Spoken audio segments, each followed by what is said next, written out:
Menteri Koordinator Bidang Perekonomian Airlangga Hartarto, Senin 5 Februari, menghadiri peluncuran mobil listrik Chery Omoda E5 yang diadakan di Park Hyatt, Jakarta.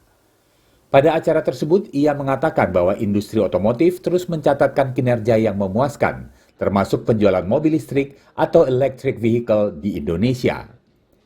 Indonesia merupakan negara pertama yang meluncurkan Omoda E5 yang dibekali dengan baterai berkapasitas 61 kWh serta memiliki jarak tempuh 430 km sesuai metode standar Worldwide Harmonized Light Vehicle Test Procedure atau WLTC. Airlangga menargetkan penjualan mobil listrik atau EV di Indonesia bisa meningkat terus dan mencapai 200.000 unit per tahun. Sekarang pasalnya kan masih sekitar 80.000 termasuk hybrid. Jadi yang terbanyak masih Kijang hybrid, Innova hybrid.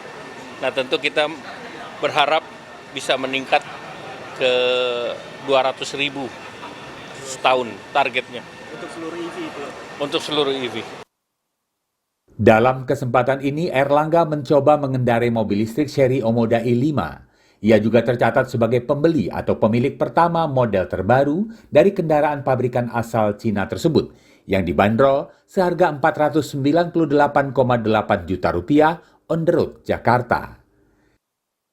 Dari Jakarta, Muhammad Ramdan, Kantor Berita Antara, mewartakan.